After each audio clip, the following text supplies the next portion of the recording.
Havia um homem no sertão. Um homem que o tempo parecia ter esquecido de envelhecer, mas não de marcar. Seu nome era Zé do Rancho, mas todos, em voz baixa, o chamavam de Zé Preguiça. Ele não era preguiçoso de corpo, não exatamente. Seu corpo era magro e duro, como a madeira de um pé de umbu. A preguiça de Zé era da alma. Era uma preguiça de esperar, de plantar, de colher, de lutar contra a terra seca. Sua mente, essa sim, era um turbilhão de atividade, mas toda ela dedicada a um único, persistente e inútil sonho: ficar rico, sem colocar as mãos na massa. Zé passava os dias sentado na soleira de sua casa de taipa, observando o sol escaldante derreter a paisagem. Enquanto os vizinhos suavam no roçado, ele tecia castelos no ar. Sonhava com diamantes enterrados no leito seco do riacho, com uma herança perdida de um tio rico do sul, com a sorte grande num bilhete de loteria que ele nem comprava. Trabalhar duro é para quem não tem imaginação, ele murmurava para si mesmo, ajustando o chapéu de palha sobre os olhos. O sertão guarda seus segredos para os pacientes. E Zé era paciente. Pacientemente, ele via as chuvas chegarem e ir embora. Pacientemente, ele via as plantações dos outros brotarem, enquanto a sua, mal cuidada, definhava. Pacientemente, ele sentia o ventre roncar, um rugido baixo e constante, que se tornou a trilha sonora de sua vida. A fome, essa sim, não era paciente. Ela era uma visitante indesejada e persistente, que batia à sua porta todos os dias, com mais e mais força. Os anos rolaram como as pedras secas no leito do rio. A juventude se foi, e a meia-idade passou correndo, deixando para trás um homem encurvado, de cabelos grisalhos e olhos fundos, onde o brilho dos sonhos teimosos lutava contra o vazio da realidade. A fome, outrora um rugido, tornou-se um gemido agudo, uma dor que latejava nos ossos. Foi quando, numa noite particularmente fria, com o estômago contraído como um punho cerrado, Zé olhou para suas mãos vazias e para o futuro ainda mais vazio, e algo dentro dele quebrou. Não foi uma quebra dramática, com lágrimas e gritos. Foi um estalo seco, como o de um galho morto. O sonho desmoronou, e no seu lugar restou apenas a verdade crua e nua. Ele estava morrendo, e não de velhice, mas de teimosia. No dia seguinte, Zé do Rancho, o Zé Preguiça, levantou-se antes do sol. Pegou uma enxada emprestada, a única que não tinha quebrado de tanto abandono, e foi até o pequeno lote de terra atrás de sua casa. A terra estava tão dura e infértil quanto seu coração outrora fora. Mas pela primeira vez, ele não desistiu. Cavou, suou, amaldiçoou, sentiu dores que não sabia que existiam. E no fim do dia, havia um pequeno canteiro, uma mancha de terra revolvida na imensidão ressecada. Foi o início. Zé começou a fazer pequenos serviços para os vizinhos. Consertou uma cerca, ajudou a tocar um pouco de gado, carregou feixes de lenha. Cada tostão que ganhava era como uma agulha quente, perfurando a bolha de sua ilusão. Era pouco, muito pouco, mas era real. E com aquele dinheiro real, ele comprou feijão. E com o feijão, ele matou a fome. Foi a primeira refeição completa em semanas, e o sabor da vitória, ainda que pequena, era mais doce que qualquer sonho. Foi então que Zé descobriu a economia. Não uma economia de príncipes, mas a economia dos pobres, dos desvalidos. Ele pegou uma lata de goiabada vazia, lavou e secou ao sol. Tornou-se seu cofre. Cada centavo que sobrava, depois de comprar o essencial para não morrer, ia parar naquela lata. O tilintar da moeda contra o metal era um hino, uma oração. Era o som do futuro. Nos primeiros meses, foi uma luta hercúlea. A tentação de gastar era um demônio sussurrante. Um pedaço de queijo. Ele cochichava. Um cafezinho na vendinha. Mas agora endurecido pela fome e pela decepção, calava a voz. A lata enchia, lentamente, como uma concha retirando água de um poço fundo. Ele se tornou metódico, quase fanático. Contava e recontava o dinheiro à luz de uma vela. Fazia planos. Com aquele dinheiro, ele compraria uma cabra. Com o leite da cabra, teria mais força, para trabalhar. Com mais força, ganharia mais dinheiro. A lata ficaria mais pesada. Ele compraria uma ovelha. Depois, talvez, uma vaca. O futuro, que antes era uma miragem, começou a ganhar contornos sólidos, palpáveis. Zé sentia um orgulho ferrenho. Ele finalmente estava fazendo a coisa certa. Estava garantindo seus dias. O dinheiro parado na lata era sua armadura contra o mundo. Sua rede de segurança. Aos poucos, a notícia se espalhou pelo pequeno arraial. Zé do Rancho está juntando dinheiro. As pessoas cochichavam, surpresas. Alguns riam, outros sentiam uma ponta de inveja. Mas a maioria via aquilo com um respeito mudo. O homem que não acreditava em nada, agora acreditava no poder do metal guardado. E a lata encheu. Não o suficiente para vaca, mas suficiente para cabra. Zé foi até a feira do povoado vizinho, o coração batendo forte de emoção. Escolheu uma cabra miúda, mas de olhos vivos. Pagou com notas suadas e moedas amassadas. O tilintar da lata deu lugar ao balido do animal. Ele levou a cabra para casa, amarrou-a num poste e ficou horas a observá-la. Aquele ser bibo que daria leite e crias era a materialização de seu suor, de sua renúncia. Era a prova de que ele estava no caminho certo. Mas o sertão é um mestre sábio e implacável, e suas lições raramente são as que esperamos. A cabra, que Zé chamou de fortuna, era seu tesouro. Ele a alimentava com os melhores restos. Dava-lhe água fresca. Mas uma noite, uma cobra cascavel silenciosa e letal entrou no pequeno cercado. Zé acordou com um balido agonizante do animal. Correu com um facão, mas já era tarde. A fortuna estava morta, seu corpo já frio sob o luar prateado. O mundo de Zé desabou. Ele não chorou. Sentou-se no chão, ao lado do animal morto, e ficou ali até o amanhecer. Todo o seu suor, toda a sua economia, toda a sua esperança renovada, tinha morrido com aquele bicho. A lição que o sertão lhe dava era brutal. Você pode guardar, pode economizar, pode se privar, mas a vida é frágil. O que é parado pode ser perdido. Os dias que se seguiram foram de um vazio ainda pior do que o da fome. Era o vazio da derrota, após acreditar na vitória. A lata de goiabada estava vazia. A cabra estava morta. Ele estava de volta ao ponto de partida, mas agora, com o peso amargo do fracasso. Foi então, num desses dias de desespero mudo, que Zé viu seu Benício. Seu Benício era o verdadeiro velho do sertão. Tinha pele curtida como couro de boi e olhos que pareciam enxergar através das almas. Era um homem quieto, que ninguém chamava de preguiçoso, mas também não era o mais rico do lugar. No entanto, ele sempre tinha o que comer. Sempre tinha um trocado.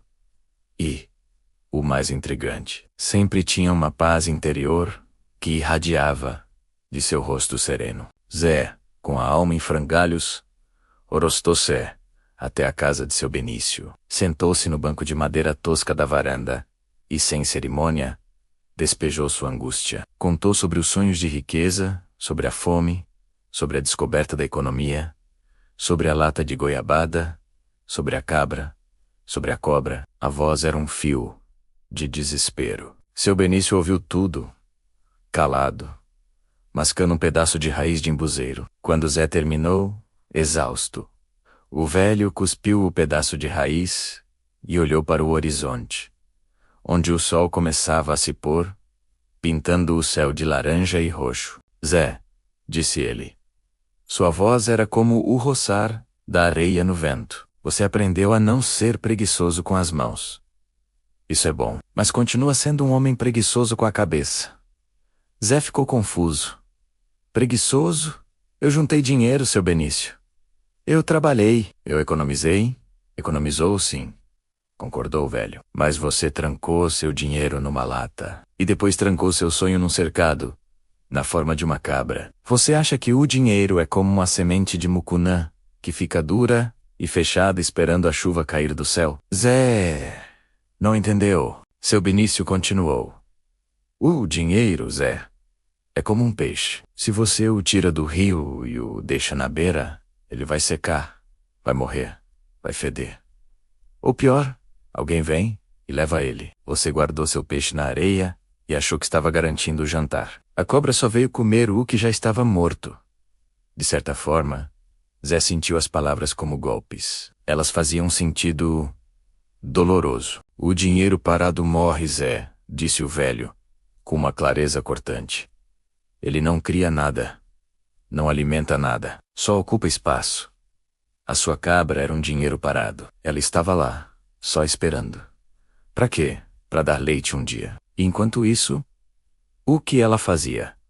Sendo só uma cabra, você não pensou no que aquele dinheiro, aquele pouco, poderia fazer por você? Fazer o quê? Perguntou Zé, genuinamente perplexo. Eu não tinha o suficiente para uma vaca. Quem falou em vaca? Seu Benício deu uma risada baixa. Você tinha o suficiente para um anzol? Para uma linha? Para um pacote de sal? Coisas que trabalham por você. E então, seu Benício contou sua própria história. Ele nunca teve uma lata de goiabada. Quando conseguia algum dinheiro, ele não guardava. Ele transformava. Comprava um saco de sal. Com o sal, salgava peixes do rio e vendia na feira por um pouco mais. Comprava um novelo de linha forte. Com a linha, fazia redes de pesca simples e as trocava por galinhas ou feijão. Comprou uma pequena pedra de amolar. Afiava facões e foices dos vizinhos em troca de uma parte da colheita ou de um serviço. Meu dinheiro nunca parava, Zé, explicou o velho. Ele estava sempre trabalhando. O peixe que eu comprava com o dinheiro do sal virava mais dinheiro. A galinha que eu ganhava pela rede botava ovos que viravam mais galinhas. A pedra de amolar, quanto mais eu usava, mais conhecida ficava. E mais gente vinha me procurar. Eu não guardava o peixe. Eu fazia o peixe pescar mais peixes para mim. O segredo, Zé, não é guardar o pouco. É fazer o pouco trabalhar. É colocar o dinheiro para suar no seu lugar. Aquela foi a segunda grande ruptura na vida de Zé. A primeira foi quando a fome quebrou seu orgulho. A segunda foi quando a sabedoria de seu Benício quebrou sua lógica. Ele havia passado a vida toda sonhando em ficar rico sem trabalhar. Depois, havia descoberto o trabalho e o prazer morno de guardar. Agora, descobria que o verdadeiro poder não estava em ter, nem em guardar, mas em fazer circular. Ele olhou para suas mãos calejadas e, pela primeira vez, não as viu como ferramentas apenas para cavar a terra, mas como ferramentas para moldar o destino do seu dinheiro. Naquele dia, Zé do Rancho morreu de vez e nasceu Zé do Giramundo. Ele ainda tinha umas poucas moedas que sobraram, escondidas num pano sob a esteira. Não era nada, mas era um pouco. E aquele pouco estava pronto para trabalhar. Em vez de guardá-lo, Zé foi até a vendinha. Não comprou comida. Comprou uma grande garrafa de cachaça barata e um saco de limões pequenos e azedos que ninguém queria, que estavam quase estragando, por um preço irrisório. Voltou para casa e, seguindo uma vaga lembrança de infância, começou a misturar a cachaça com o suso dos limões, um pouco de água e um punhado de rapadura ralada. Ele criou uma bebida, uma batida de limão grosseira, mas refrescante. No dia seguinte, um domingo de calor infernal, ele encheu um latão com a mistura e foi até o campo de vaquejada que havia no arraial. Não pagou para entrar, ficou do lado de fora, na poeira e no sol, e começou a oferecer seu limãozinho para os vaqueiros que chegavam, poeirentos e sedentos. É por conta, para experimentar, ele dizia. O primeiro a experimentar cuspiu, mas depois tomou outro gole. Mata a sede, homem. E deu uma moeda a Zé. Aos poucos, 1, 2, 3 vaqueiros foram comprando. A notícia de uma bebida barata e gelada, ele conseguira um pouco de gelo emprestado. Em troca de uma promessa de pagamento, se espalhou. No fim do dia, o latão estava vazio. E o pano de Zé estava cheio de moedas. Ele não tinha guardado seu pouco. Ele o tinha plantado, e naquele dia, ele fez sua primeira colheita. Foi o início de tudo. Com o lucro, ele não comprou outra lata. Comprou mais cachaça, mais limões e um balde de alumínio melhor. Na feira seguinte, ele estava lá, com sua bebida do Zé. As pessoas começaram a conhecê-lo. Ele sorria, conversava, ouvia as histórias dos fregueses. O dinheiro que entrava, ele não trancava. Uma parte usava para viver, a outra, ele reinventava. Comprou um velho alambique pequeno e quebrado de um alcoólatra. Consertou-o. Começou a destilar sua própria cachaça, de melhor qualidade, usando restos de frutas da região menos cajá, umbu, seriguela. Criou sabores. Sua pequena produção caseira virou uma atração. Ele não vendia mais apenas uma bebida. Vendia uma experiência, um sabor do sertão. Com o tempo, a cachaça artesanal do Zé ficou famosa na redondeza. Ele contratou um ajudante, um rapaz jovem e forte, como ele um dia fora, e pagou-lhe não só com dinheiro, mas com ensinamentos. Ele ensinou ao rapaz tudo o que seu Benício lhe ensinara. Não guarde o peixe na areia, menino. Faz ele pescar. Zé nunca ficou rico como nos seus sonhos de outrora. Não havia diamantes nem heranças. Mas ele prosperou. Tinha uma casa de tijolos. Simples, mas confortável. Tinha comida farta na mesa. Tinha o respeito da comunidade, que agora o chamava de seu Zé do Giramundo.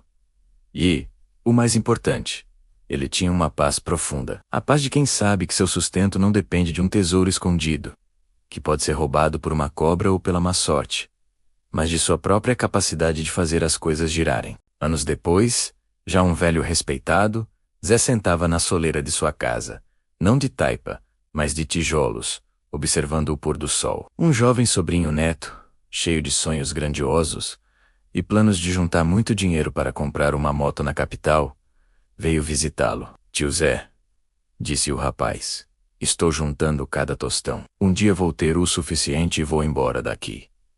Zé olhou para o jovem, vendo um reflexo de si mesmo, décadas atrás. Sorriu. Um sorriso cheio das marcas do tempo e da sabedoria. Juntar é bom, filho, disse ele. Sua voz agora soando como o vento maduro, que balança as folhas secas da caatinga. Mas cuidado para não guardar seu dinheiro numa lata. Ou pior, para não guardar sua vida num sonho parado. O rapaz olhou, confuso. O segredo, meu filho, Zé disse, apontando para o pequeno alambique, que fumegava suavemente no fundo do quintal, nunca é economizar dinheiro. É fazer o dinheiro trabalhar. É fazer o pouco que você tem, dançar, girar, criar. O dinheiro parado é como água parada. Cria mosquito, fede, evapora. O dinheiro que se mexe é como o rio. Mesmo quando é raso, ele sempre corre em direção ao mar. E no caminho, ele alimenta a terra. Ele fez uma pausa, olhando nos olhos do jovem. Nunca economize dinheiro, menino. Invista movimento, inveta a vida. Faça o seu peixe pescar. Essa é a única economia que o sertão e a vida realmente respeitam. E naquele momento, sob o céu, que testemunhara sua transformação, o velho do sertão entendeu que a lição mais poderosa não era sobre como vencer a pobreza, mas sobre como entender a verdadeira natureza da riqueza. A riqueza não é um ponto de chegada, um montão de ouro no fim do arco-íris.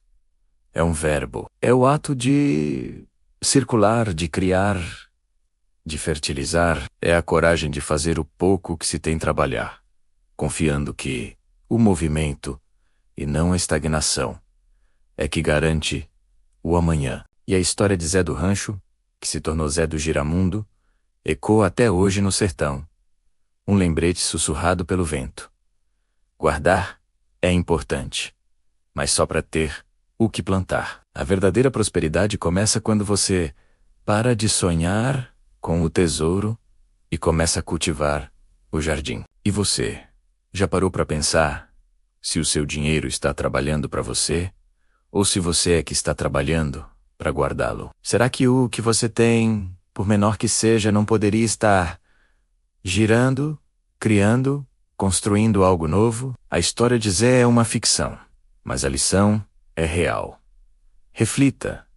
Talvez seja a hora de você parar de apenas economizar e começar a fazer o seu pouco trabalhar. A jornada para uma vida mais próspera começa com uma única decisão: a de colocar sua energia e seus recursos em movimento. Compartilhe essa história com alguém que precisa ouvir essa mensagem.